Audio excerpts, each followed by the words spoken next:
Le mois de mars, c'est le mois de la femme. Le 8 mars, c'est la journée internationale de la femme. Le 16 mars, c'est la journée nationale de la femme. Le 21 mars, ça marque le début du printemps, mais aussi la fête des mères en Égypte. Et donc, des projets et des maintes initiatives ont été canalisées de manière à servir la femme égyptienne. Il faut dire que des initiatives sur le plan sanitaire ont été entreprises, des initiatives, des campagnes ont été lancées pour la santé de la femme, pour dépister tout ce qui est susceptible d'être maléfique concernant la santé de la femme. Il y a eu aussi des projets pour la formation des jeunes femmes entrepreneurs. Il y a eu aussi des institutions financières de manière à inclure la femme dans ce qu'on appelle l'inclusion financière, de manière à pouvoir financer leurs micro-projets. L'émancipation de la femme, les droits de la femme et le mois de mars, c'est le mois de la femme. Et pour nous donner plus de précisions, nous avons le plaisir d'avoir en ligne Dr Jihan Gado, qui est membre du Conseil national de la femme. Dr Jihan Gado, bonsoir et bienvenue avec nous. Bonsoir madame, merci beaucoup, c'est trop gentil, merci. Docteur Jihan Gado, le mois de mars, c'est le mois de la femme. Nous célébrons la journée internationale de la femme, la journée nationale de la femme. Nous célébrons la fête des mères et on pense toujours, évidemment, on pense à la femme durant toute l'année, mais disons que c'est le mois qui met en valeur la femme. Quoi de neuf cette année pour la femme en tant que projet, en tant que statut, en tant que droit? Bien sûr, exactement, madame. Voilà, comme vous me dites tout à l'heure, en fait, c'est le mois de mars, c'est le mois le plus important pour les femmes égyptiennes, pour les femmes en général, mais surtout en Égypte. De toute façon, sans doute, l'Égypte vit maintenant une nouvelle ère sur la direction du président Abdel Fattah el-Sisi, qui a été l'ère de la nouvelle République. Et les femmes égyptiennes vivent une ère dorée et heureuse à la lumière et la grande et très importante attention accordée par le leadership politique. À la autonomisation aussi des femmes dans les divers domaines, franchement, car elles cubent les postes les plus élevés politiquement, économiquement et aussi socialement. Bien sûr, les femmes en Égypte, elle est très importante. Elle a accordé très important rôle dans la société égyptienne. Et cette année, bien sûr, en fait, on a beaucoup de choses, on a vraiment progressé petit à petit, en fait, depuis longtemps, on a pas vu les femmes égyptiennes, il a vraiment autonomisé par cette période, vraiment, soit dans le politique, soit dans l'économique, soit aussi pour la santé, tout. Vraiment, maintenant, les femmes égyptiennes, elles jouent un rôle très important, très important pour notre nation égyptienne.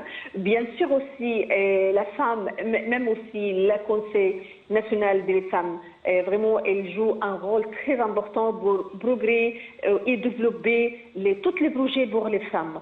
Bien sûr, il y a beaucoup de choses qui sont vraiment les femmes égyptiennes. Il a pris les pouvoirs, il a pris l'autorisation notre président Abdel Fattah el-Sisi, qui a donné grande attention pour toute sa vie, pour tous les domaines. Et vraiment, maintenant, cette année, je pense que les femmes égyptiennes, elle a besoin plus en plus pour beaucoup de choses.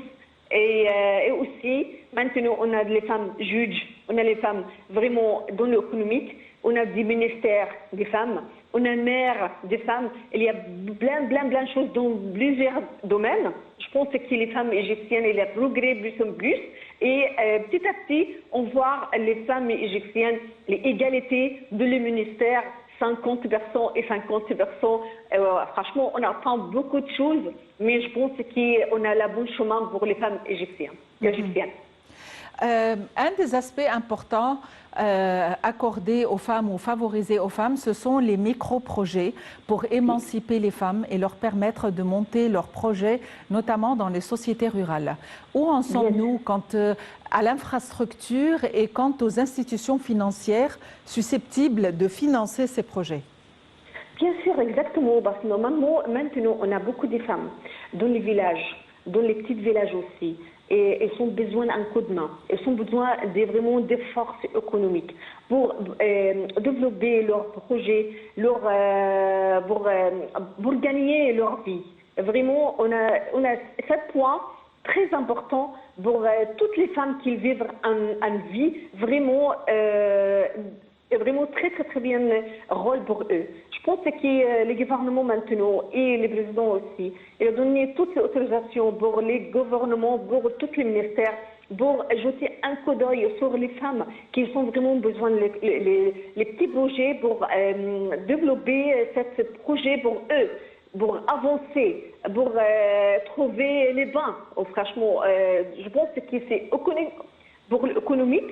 Je pense que les femmes égyptiennes elles ont besoin plus en plus des projets, même les petits projets pour eux, pour vivre. Parce que normalement, on a beaucoup de femmes qui sont divorcées, elles ont 2 enfants, elles n'arrivent pas à trouver des boulots, elles n'arrivent pas à trouver vraiment les chemins correctement pour gagner l'argent, pour vivre tranquillement. Mais je pense que le gouvernement maintenant et l'État égyptien, il a vraiment accordé la pension de ce projet pour développer les femmes. Que fait le Conseil national de la femme en matière de soutien? Dans quelle mesure le Conseil national de la femme est un supporter et ouvre ses portes pour les femmes? Bien sûr, exactement. Franchement, Dr Maya Morsi, il joue beaucoup de choses, il donne beaucoup de choses, il donne des forces, il a donné vraiment l'autorisation, il a donné toute l'expérience pour toutes les branches du Conseil national. Maintenant, elle fait des stages pour les femmes, pour développer leurs projets. Elle fait vraiment beaucoup de choses, des expositions, par exemple, pour les petits projets, pour les ventes. Il y a plein de choses, vraiment, surtout, dans les femmes, dans les gens pauvres, les quartiers pauvres. Vraiment, elle donne beaucoup de choses. Elle a donné l'autorisation pour toutes les branches le Conseil national des femmes égyptiennes pour travailler sur ce sujet lorsqu'il est vraiment très très très important pour toutes les femmes, surtout les jeunes femmes en fait. Parce que les jeunes femmes maintenant, elle a besoin de beaucoup de choses. Oui, elle a terminé ses études, mais elle a besoin maintenant de vivre tranquillement dans les sociétés. Il y a beaucoup de femmes qui ne trouvent pas de boulot, ne trouvent pas de travail. Mais je pense que c'est le rôle du Conseil national des femmes égyptiennes. Je pense qu'elle donne un coup de main pour les femmes égyptiennes pour développer leurs projets, leur travail, voilà, et extra. Je pense qu'il y a aussi, surtout, les stages. Les stages, en fait, parce que normalement, il y a beaucoup de stages, en fait, dans le Conseil national des femmes égyptiennes. Et les femmes qui sont en difficulté, qui sont dans une position difficile, soit qu'elles ont fait l'objet de violences conjugales ou autres, dans quelle mesure le Conseil national de la femme les aide et ouvre ses portes? Est-ce que c'est facilement accessible? Est-ce que le Conseil national de la femme et ses services sont facilement accessibles? Bien sûr, exactement, madame.